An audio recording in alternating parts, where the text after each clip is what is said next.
Hello and welcome. You're watching Global Lens. I'm Parikshit Luthra. These are the top global headlines. India continues negotiations with US lawmakers with 2 weeks to go for the 50% tariff to kick in. India's US ambassador speaks to Democratic senators Richard Blumenthal after speaking with Republican Senator Lindsey Graham. Both had sponsored a legislation proposing higher tariffs on India for buying Russian oil. European leaders hold talks with US President Trump ahead of his summit with Russia's Putin. Ukraine's Zelensky, along with leaders from Britain, France and Germany, make a final diplomatic push to avoid ceding territory to Russia. The United States applauds Pakistan on combating terrorism and promises to deepen bilateral cooperation. The joint statement comes nearly 4 months after the deadly terror attack in Pahalgam, which killed 26 people. US President Trump is considering 11 candidates to replace Jerome Powell as Fed chair when his term expires in May next year. These include at least 6 current or former Fed officials, executives at Jefferies, BlackRock, among others.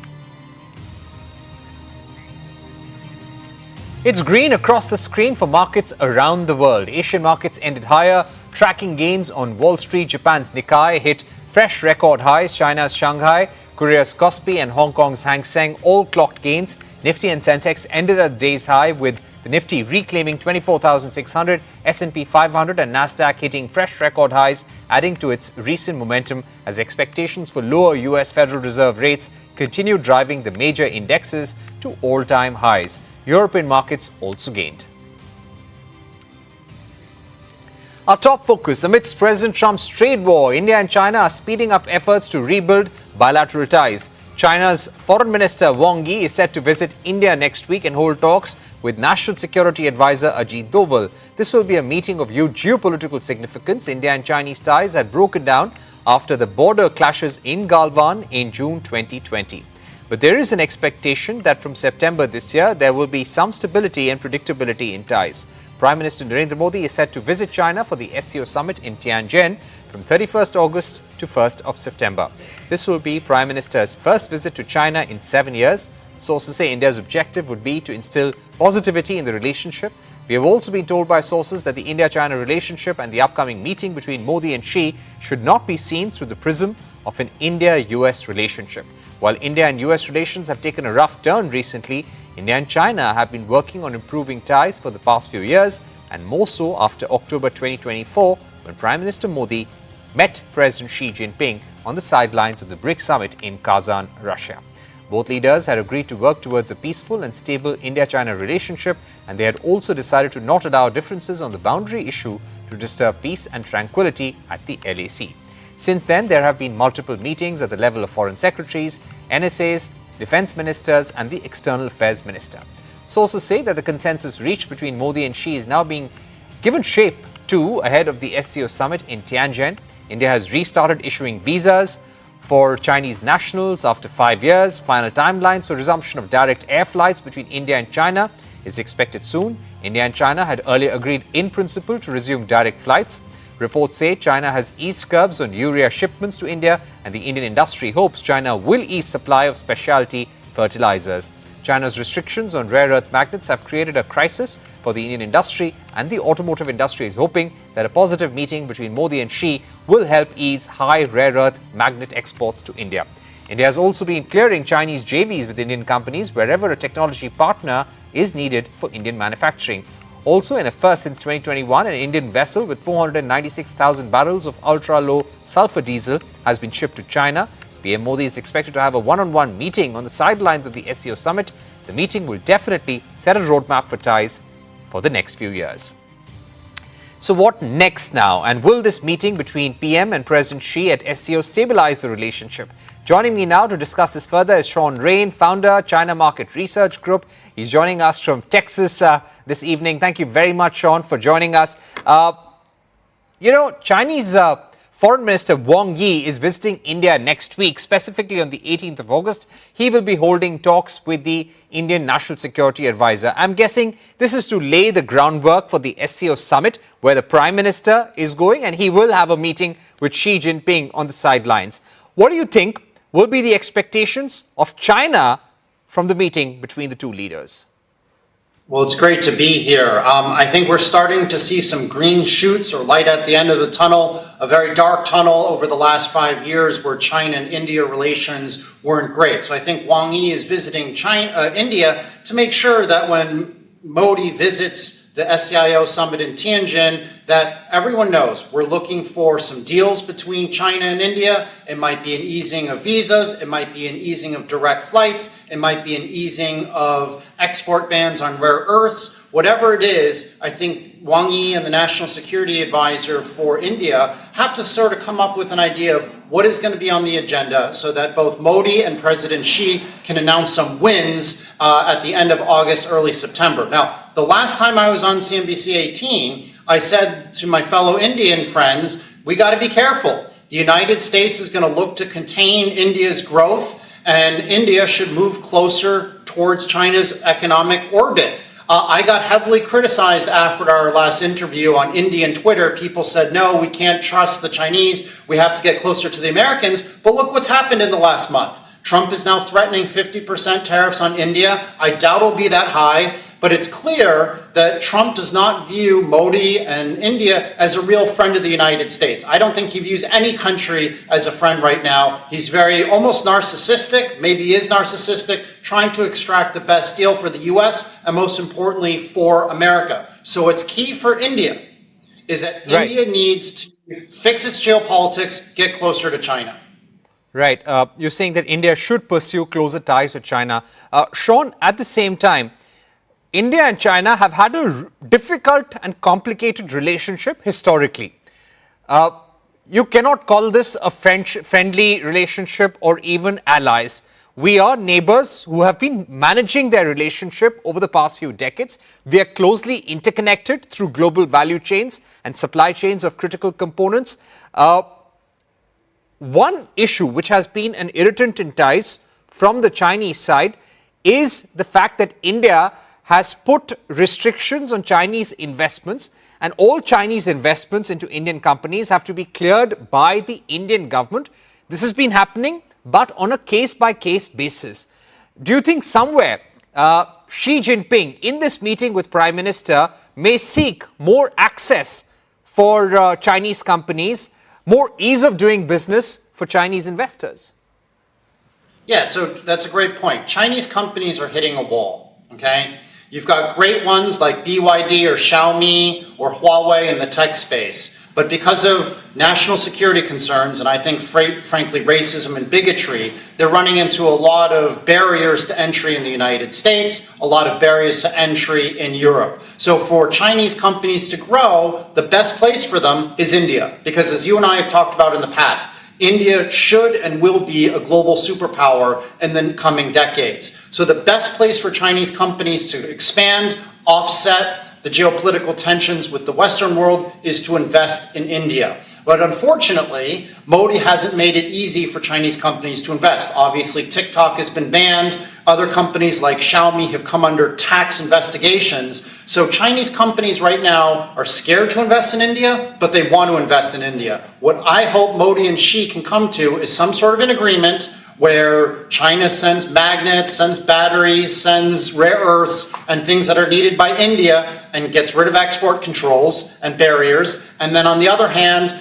India welcomes investment from China. China needs it, and right now, India needs it, because you're not going to see Apple and other major companies from the United States investing and expanding operations in India anytime soon, because they're worried that Trump is going to attack them, the way that Trump has attacked AMD or Nvidia for investing in China. Right now, they have to pay 15% of their revenues in China back to the United States. So a lot of companies are going to be hesitant to expand in India from the United States. Right now, both China have to say, you know what, let's forget some of the tension over the last couple decades. It's stupid. They're fighting over some rocks. I don't really quite understand why there's so much tension between the two countries. Both countries would benefit from more trade because both countries are going to be contained or try to be contained by the United States over the coming decades. Right. I would also like to ask you about the rare earth magnet issue. China has started easing curbs on rare earth magnet exports for US and Europe, but not for India. there is an expectation in the Indian industry. The government has not said so. We would like to keep the expectations from the meeting between Modi and Xi slightly low. But what do you think could be the trade-off between India and China for letting those rare earth magnets go to India? So I think that magnets, rare earths from China to India are going to be eased. It might not happen, on September 1st, September 2nd. It might be over the next 3 to 6 months. But it's very clear that we're setting the stage with Wang Yi visiting, that there's going to be an easing of the rare earth and magnet export controls to India. Basically, China hasn't done it yet with India because they're looking to get some leverage and they're looking to get some deals coming out of India. The Chinese have had to do it with the United States because they were worried about having the 100 and whatever % tariffs into the United States. So this was their carrot. They said to Trump, they said to Scotty Bessent, the Treasury Secretary, and Howie Lutnick, that we'll continue to export rare earths, but you need to reduce tariffs. Right now, India doesn't have leverage over China. And that's why China has been waiting to ease the export controls to get a better deal for, again, like you and I just discussed, potential investment for companies like Xiaomi or Huawei into India and make billion-dollar investments. Right. I would also like to ask you, what would be the larger expectation from China in terms of balancing this partnership? We have a boundary dispute which has not yet been resolved. We've reduced the concentration of troops in certain areas. We're not in an eyeball-to-eyeball confrontation, which we were in 2020 after the border clashes. But still, the relations remain tense. What do you think will be the next steps in stabilizing the relationship? The reason why I asked this, because both leaders set the ball rolling in October last year when they met in Kazan in Russia during the BRICS summit. And there was a consensus to try and re-engage and put the relationship back on track.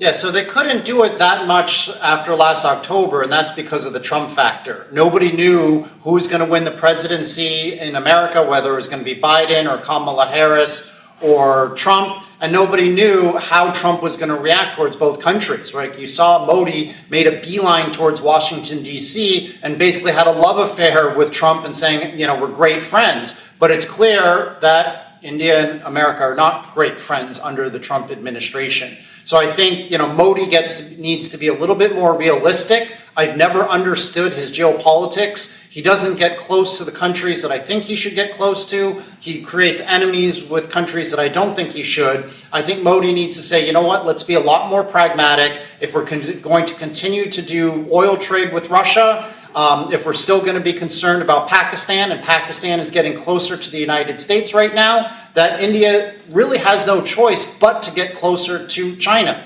I would like to see some initial first steps. How ridiculous is it that the two most populous countries in the world that share a border, that are going to be the global superpowers in the future, don't have direct flights? Both countries are shooting themselves in the foot by not saying we need to have direct flights. Now, from the Chinese side, the Chinese feel that they've been asking for direct flights ever since COVID ended, and that the real barrier is Modi. So Modi, in my mind, has to be a little bit more pragmatic and, say, let's be less strongman and let's make an olive branch to China by having those direct flights, ending the tax investigations, and let's stop all the stupid banning of Chinese companies like TikTok and other apps on national security grounds. Because right now, let's be clear, China will benefit from trade with India, but right now, Modi and India needs China more than China needs India.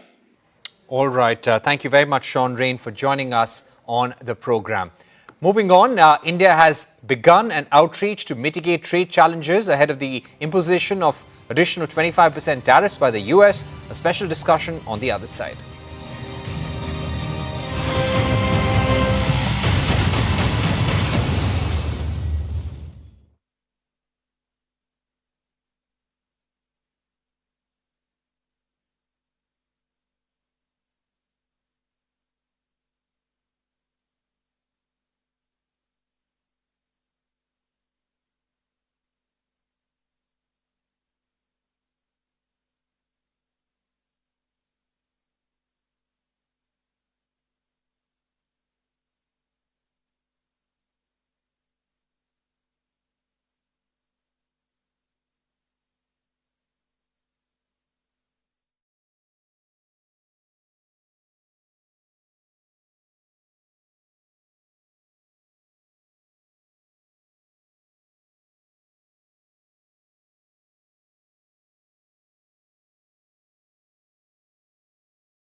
Welcome back. You're watching Global Lens. India has begun an outreach to mitigate trade challenges ahead of the imposition of additional 25% tariffs. India's ambassador to US, Vinay Kwatra, spoke to Democrat Senator Richard Blumenthal and shared the country's perspective on securing energy needs. He highlighted the importance of growing India-US energy ties. He has also reached out to Democrat Senator Chris Van Hollen. This comes days after Kwatra spoke to Republican Senator Lindsey Graham and discussed the same. This also comes ahead of a meeting between US President Donald Trump and Russian President Vladimir Putin. Blumenthal and Graham were leading co-sponsors of a bipartisan bill to impose additional sanctions on Russia and penalties on countries that buy Russian oil, including India, China and Brazil. Remember, Trump has extended the trade truce with China for another 90 days, but India and Brazil continue to face tariff rates of 50%. India defended its purchases, saying that it started buying Russian oil with the encouragement of US to help stabilize oil prices when the Ukraine war began. India's energy imports from the US have grown by 70% year on year between January and June. India has already purchased $7 billion worth of oil and gas in 2025 so far. Its energy purchases from US could jump to over $14 billion by the end of FY26. To take this discussion forward, I'm now joined by Amitendu Palit. He is the Senior Research Fellow and Research Lead of Trade and Economics at the Institute of South Asian Studies at the National University of Singapore. Thank you for joining us. Mr. Palit, how significant is this outreach that the Indian ambassador is leading with top US politicians? First, for inviting me to your show. Always a pleasure to be with you, and particularly at a point in time when the diplomatic activity is at its peak, not just on part of India, but I'm pretty much sure on part of most other trade partners of the United States. Coming specifically to the meeting that you mentioned, Parikshit, I think there are a couple of important things to be noted here. The first is this is something which, when I say this, I refer to the Russian penalty that has come on India of 25% additional tariffs. This is something which India wasn't really expecting, and you can't really fault India on that ground because a bilateral trade negotiation was going on, and there was enough commitment by India to a successful resolution of a bilateral trade deal.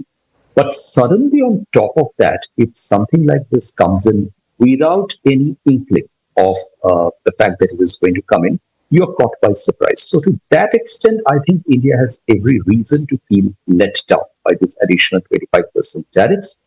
And the fact that it's only India and Brazil which have been pushed these tariffs make an indication of the fact that for whatever reasons, India and Brazil are being singled out by President Trump in his treatment of countries at this point in time. So for India, it becomes important to engage diplomatically and strategically on three fronts. The first is obviously with the United States. And when it comes to the United States, I think what India has started doing is that it has started engaging with legislators, as well as those people in the United States who have a view on this subject. And that view reportedly is not a very favorable view. So it's important to connect to those people who have this opinion that those countries that are buying energy products from Russia need to be penalized. And the fact that India is one of those topmost countries, and it is doing so on grounds of its own long to medium term strategic interests and security interests, is something which needs to be explained to these group of people. So to that extent, I think it's a very important signal that you have recorded and sent in terms of capturing the details of the meeting. But I'll also take this opportunity, Parikshit, to just add, I think there are two other parallel outreaches which are happening on part of India. The first is, of course, with Russia. And there is the report of the EAM going to visit Russia very soon. But I think the most significant outreach is the news that Prime Minister himself might be traveling to China at the end of the month. And let us not forget, all these are happening around a number of other significant bilateral meetings that are taking place between President Putin and President Trump, and also a meeting between President Xi and President Trump, which is supposed to take place sometime around the end of October when the APEC summit takes place in Korea. So I think we will see a lot of these simultaneous parallel extra actor to extra actor engagements taking place as we see the next phase of the drama unfolding. Do you also feel, Amitendu, Palit, that's very important for India to give a sense of the long-term purchases which are already in the pipeline? For example, our sources tell us that energy imports from US are up 70% on a year-on-year basis. They will cross possibly $14 billion dollars by the end of this fiscal. There will be defense contracts that we will be giving to US industry as well. Do you think it's very important for India to keep making this point to US legislators, US officials, and even to Donald Trump somehow that there is so much more which is in the pipeline and don't negate all of it? Parikshit, I accept your point that this is an important information which needs to be conveyed to the US legislative members, primarily because of the fact that there is so much of noise, so much of internal confusion, even within the United States over the American tariffs, who's getting what rate, who is being paused when, who is being cut to half when. So it's important to make this point that India, indeed, if it is being penalized on the purchase ground, it is important to note this point, and it should be noted by the legislators. But I don't think India should use this as an excuse that we are buying a lot of US energy imports. As a result of that, we should be allowed flexibility on the Russian purchase. I think that's not the point at all. Whether India buys more imports from the United States or not, the fact remains that there are two clear rationales behind India buying more energy from Russia. The first of it is the fact that if India had not been buying Russian crude oil along with a couple of other countries, by this time, since the outbreak of the Ukraine war, Russia would have offloaded that entire bulk of unsold crude oil onto the global markets. The global spot purchases for crude oil would have gone for a toss. And I think India has played a very important role in stabilizing the global crude oil prices. This is a fact which, in fact, the American establishment had endorsed earlier during the Biden administration, that India did play a supporting role in so far as stabilizing global crude oil prices are concerned by buying more of Russian oil. Number one. Number two, India is a country which imports, an extensive amount of crude oil. It is the world's most populous economy. It is the world's fourth largest economy. And there is no question about the fact that it requires fossil fuels. Now, in that respect, any country, whether it be US, whether it be anybody else, needs to respect India's choice insofar as making an economic decision for sourcing is concerned. It is an economically logical and rational decision for India to look at a variety of options before itself and choose which one and how it will combine in its spot and forward purchase portfolios. You will recall that in the past, India had made mixes of the Brent and the Dubai crude variety in its oil purchase baskets, depending upon the kind of requirements it faced. So I don't see any reason why India should be apologetic in this regard, or even trying to make a mention of this, that look, we are buying more energy from the United States. That's why this is something which needs to be looked at a different perspective. Absolutely. So we need to convey, and possibly what we are conveying, that India will always take decisions on the basis of our energy security needs, our national security needs. And this is a relationship that we have with Russia, which is very important as well and has to be balanced. But Mr. Palit, my question to you would be, how do you think India will fare in the coming months? Clearly, there are double standards at play. You've got Donald Trump, who is targeting India but not China. We're being pushed to the wall when it comes to agriculture and dairy.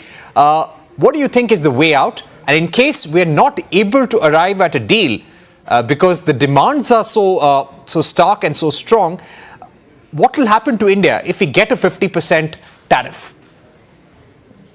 Parikshit, let me put this answer to you in a counter perspective. India is one of those very few countries in the world which is yet to reach a deal with the United States. In terms of comparable economies, it is only China from Asia which is yet to reach a deal, and perhaps Brazil or Canada, Mexico in their own separate. But let's look at the countries which have reached a deal with the United States. Nobody knows what the content of those deals are except for what has been put out by President Trump himself on the Truth Social and certain other comments that have been picked up from here and there.